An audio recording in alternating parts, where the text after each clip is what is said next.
America credit ले रहा है, जिसने संयुक्त राष्ट्र में बार बार इसराइल के खिलाफ लाए गए युद्ध विराम से लेकर तमाम प्रस्तावों पर वोट किया, पास नहीं होने दिया। गजा में कई महीने तक अपनी सेवाएं देने वाले डॉक्टर गस्सान अबू सिट्टा ने ट्वीट किया है कि इन 467 दिनों में इसराइल ने गजा की 16% आबादी को खत्म कर दिया। बाइडेन के दौर में ही अमेरिका ने इसराइल को हथियार दिए, अरबों डॉलर का धन दिया, इसराइल के भयानक हमलों को आत्मरक्षा बताकर मान्यता दी। अब वही बाइडेन श्रेय ले रहे हैं कि समझौता करा दिया, शांति ले आए। नेतन्याहू को वॉशिंगटन बुलाया गया। उनके स्वागत में अमेरिका के क्या रिपब्लिकन क्या डेमोक्रेट सारे सांसद खड़े होकर तालियां बजाते रहे। आज वही अमेरिका कह रहा है कि इस राष्ट्रपति ने तो उस राष्ट्रपति ने तो समझौता करा दिया। जिस हमास को आतंकी बताते रहे, उससे समझौते को विश्व विजय के रूप में दिखा रहे हैं। नई रिपोर्ट आई है कि कमला हैरिस के खिलाफ वोट इसलिए भी पड़ा कि गजा में इसराइल का नरसंहार नहीं रुका।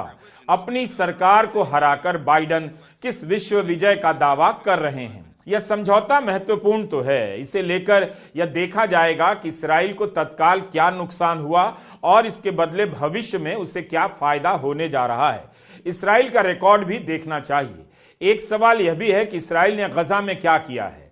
इसकी जानकारी तो है मगर पूरी नहीं। क्या अब दुनिया भर के पत्रकारों को गजा में जाने दिया जाएगा?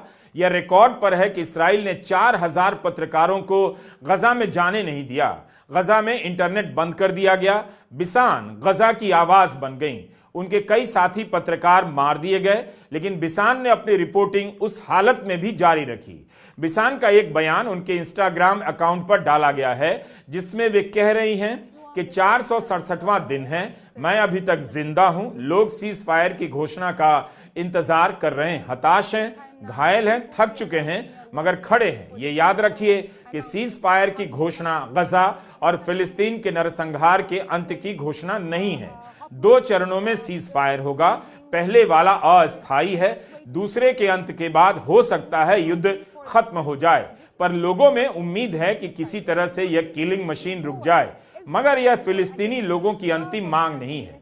हम बस उम्मीद करते हैं कि यह हमारी आजादी की ओर पहला कदम होगा।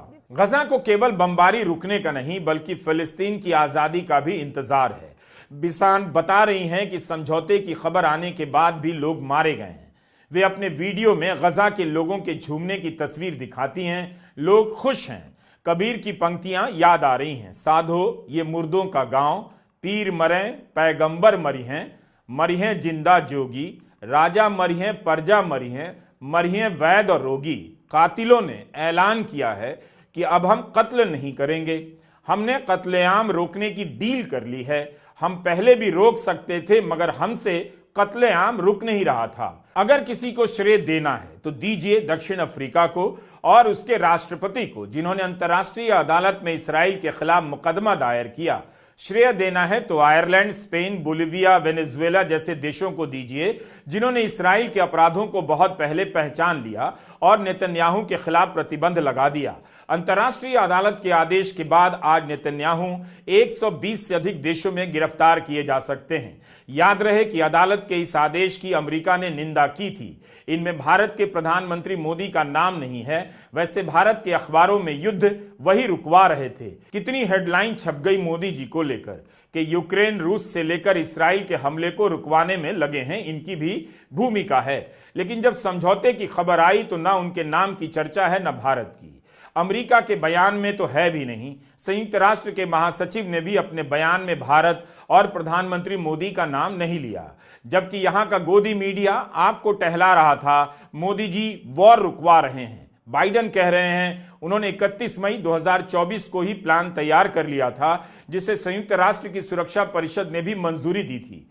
इस दौरान 10,000 से अधिक लोग मारे गए, यह भी याद रखिए। इन 7-8 महीनों में यह प्लान क्यों नहीं सफल हुआ, क्यों नहीं लागू किया गया? किसी के पास ठोस जवाब नहीं, सिवाय इसके कि अब बाइडेन की विदाई हो रही है, ट्रंप का आगमन हो रहा है। ट्रंप ने चुनावों के दौरान ही कह दिया था आने के पहले युद्ध रुक जाना चाहिए। वैसे ट्रंप और बाइडेन के बीच इसराइल को लेकर खास अंतर नहीं। अमेरिका के राष्ट्रपति कह रहे हैं 7-8 महीनों से काम कर रहे हैं, और इधर इसराइल के मंत्री बेन ग्विर कह रहे हैं कि उन्होंने कई बार समझौते की कोशिशों को नाकाम कर दिया। एक मंत्री खुलेआम कह रहा है उसने डील रोक दी। बाइडेन कह रहे हैं वे डील को लागू करने के लिए काम कर रहे थे। क्या यह मंत्री बाइडेन से भी ताकतवर हो गया था? गार्डियन की रिपोर्ट में लिखा है कि बेन ग्वेर को भी युद्ध विराम स्वीकार करना पड़ गया है, लेकिन उन्होंने अपने चुनाव क्षेत्र के लोगों से ट्विटर पर कहा है कि उनकी पार्टी ने युद्ध विराम की एक डील को कई बार रोकने में कामयाबी पाई थी। इस बीच रॉयटर्स ने रिपोर्ट किया है कि नेतन्याहू के दफ्तर के अनुसार इस्राएली कैबिनेट तब तक युद्ध विराम पर राजी नहीं होगा जब तक हमास अपने लिए छूट पाने की कोशिशें बंद नहीं करता है। नेतन्याहू के दफ्तर का कहना है कि हमास कुछ शर्तों पर पीछे हट सकता है ताकि उसे समझौते में कुछ छूट मिल सके। इस्राएली कैबिनेट इस मुद्दे पर तब तक बैठक नहीं करेगी जब तक मध्यस्थता कराने वाले देश यह साफ नहीं करते कि हमास ने सभी शर्तें मान ली हैं। इन बातों से यही लगता है कि समझौते को लेकर अभी बहुत सारी अड़चनें हैं, लेकिन इसका क्या कीजिएगा कि बाइडेन और ट्रंप ने अभी से ही अपना क्रेडिट लेना शुरू कर दिया है। इस्राएल ने जब हमास के नाम पर गजा पर हमला किया तब भारत के दक्षिणपंथी भी उत्साहित हो गए। इस्राएल उनका आदर्श बन गया, लेकिन 15 महीने तक सघन बमबारी के बाद भी वह हमास से जीत नहीं सका। उसे उसी हमास से समझौता करना पड़ रहा है। भारत के दक्षिणपंथी फिर भी इस्राएल के साथ ही रहेंगे, लेकिन कभी खुद को नहीं समझा पाएंगे कि उनका आदर्श देश इस्राएल आतंकी संगठन से समझौता कैसे कर सकता है। लेकिन हमास और इस्राएल की नजर से देखिए, इस्राएल ने कई बार कहा है कि हमास आतंकी संगठन है, जड़ से मिटा देंगे। इस्राएल ने हमास के नेताओं को खत्म भी कर दिया, फिर भी वह हमास का विकल्प नहीं बना पाया। उसे हमास से ही समझौता करना पड़ा। आखिर इस्राएल ने हमास के नाम पर गजा को तबाह कर क्या हासिल किया? भविष्य का हम नहीं बता सकते, लेकिन फिलहाल तो यही दिख रहा है कि अभी तक समझौते के जितने भी प्रयास हो रहे थे उनमें जोर यही था कि हमास शर्तों को स्वीकार करे। एक तरफा इस्राएल भारी पड़ता दिख रहा था, लेकिन अब ऐसा क्या हो गया कि ट्रंप ने कार्यभार संभाला नहीं कि इस्राएल और हमास दोनों ने शर्तें मान ली। गार्डियन की यह खबर देखिए, इससे पता चलता है कि ट्रंप का दबाव इस्राएल पर बहुत ज्यादा पड़ा। खबर में छपा है कि इस्राएल में छुट्टी के दिन ट्रंप के मिडिल ईस्ट दूत स्टीव विटकॉफ ने नेतन्याहू के अधिकारियों को फोन किया और कहा कि मैं इस्राएल आकर नेतन्याहू से मिलना चाहता हूं। नेतन्याहू के दफ्तर ने जब कहा कि छुट्टी के बाद मिलते हैं तो विटकॉफ ने मना कर दिया, कहा कि आप कल सुबह ही मिलिए। रिपोर्ट में लिखा है यह मीटिंग तनावपूर्ण थी। विटकॉफ ने अपनी तरफ से साफ कर दिया कि ट्रंप इस बात को लेकर स्पष्ट हैं कि बंधकों की रिहाई के लिए युद्ध विराम होना चाहिए। इससे अंदाजा मिलता है कि इस बार दबाव हमास पर ही नहीं इस्राएल पर भी पड़ा। टाइम्स ऑफ इस्राएल अखबार में अरब अधिकारियों का बयान छपा है कि ट्रंप के दूत स्टीव विटकॉफ ने एक ही मीटिंग में नेतन्याहू के रुख को इतना बदल दिया जितना बाइडेन एक साल में भी नहीं कर सके। हारेत्स अखबार ने लिखा है कि ट्रंप के दूत ने नेतन्याहू को ऐसा प्लान स्वीकार करने के लिए मजबूर कर दिया जिसे उन्होंने बार बार नकारा है। अखबारों की हेडलाइन यही कह रही है कि ट्रंप के दूत ने नेतन्याहू को मजबूर कर दिया। जो नेतन्याहू बाइडेन के सामने नहीं झुके वो ट्रंप के सामने झुक गए। फिर भी एक सवाल तो है कि इतने महीनों तक बमबारी करने के बाद, अपनी सेना को गजा के भीतर भेज देने के बाद, चप्पे चप्पे पर कब्जा कर लेने के बाद भी इस्राएल बंधकों तक क्यों नहीं पहुंच सका? पेजर में धमाका करता रहा, Yahya Sinwar, Hassan Nasrallah, Ismail Haniyeh को मारकर अपना सीना फुलाता रहा, लेकिन बंधकों तक इस्राएल नहीं पहुंच सका, जबकि उसके खुफिया तंत्र का दुनिया लोहा मानती है। अब उसी हमास से समझौता करने के बाद इस्राएल की सेना गजा से लौटेगी। मीडिया में ही खबरें छपी हैं कि युद्ध पर इस्राएल के 60 अरब डॉलर खर्च हुए हैं। उसका पर्यटन उद्योग बर्बाद हो गया है। हजारों कंपनियां बंद हो गईं और बंदी के कगार पर पहुंच गई हैं। इतना सब करने के बाद इस्राएल वहीं पहुंचा कि बंधकों की रिहाई के लिए हमास से समझौता करना पड़ा। हमास ने कहा है कि कतर की राजधानी दोहा में जो डील हुई है उसमें फिलिस्तीनी गुटों की सभी शर्तों को मान लिया गया है। इस्राएल की सेना पूरी तरह से हटाई जाएगी, विस्थापित लोग अपने घरों को लौटेंगे और युद्ध को स्थायी रूप से खत्म किया जाएगा। संयुक्त राष्ट्र के महासचिव अंतोनियो गुतेरेज ने इस समझौते के लिए अमेरिका, कतर और इजिप्ट की तारीफ की है। कहा है कि एक कूटनीतिक समाधान तलाश करने के लिए उनकी अथक प्रतिबद्धता इस समझौते को संभव बनाने में महत्वपूर्ण रही है। उन्होंने आह्वान किया है कि सभी संबद्ध पक्ष इस समझौते को पूरी तरह से लागू करने के लिए अपनी प्रतिबद्धताओं को निभाने का काम करेंगे। गुतेरेस ने कहा है कि उन्होंने हिंसा की शुरुआत से ही तत्काल युद्ध विराम और सभी बंधकों की तत्काल व बिना शर्त रिहाई का आह्वान किया है। इस्राएल ने संयुक्त राष्ट्र के महासचिव पर प्रतिबंध लगा दिया है। अभी साफ नहीं कि उन पर लगा प्रतिबंध कब हटेगा। इस डील को लेकर कहा जा रहा है कि अगले 42 दिनों में पहला चरण लागू किया जाएगा।